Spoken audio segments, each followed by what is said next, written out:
শ্রীমদ্ভাগবতম প্রথম স্কন্দ সপ্তম অধ্যায় শ্লোক ৩৫। মৈনং পার্থ হর্ষি ত্রাতুং ব্রহ্মবন্ধুমিমং জহি যৌষো অনাগস্য সুপ্তান অবোধিত নিশি বালকান।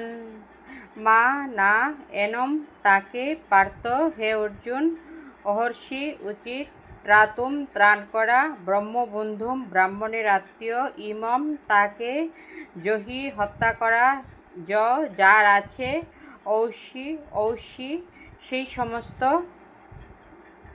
ঔষৌ সেই সমস্ত, অনাগস নিষ্পান, সুপ্তান সুপ্ত অবস্থায়, অবধিত হত্যা করেছিল, নিশি রাত্রিবেলা, বালকান বালকদের।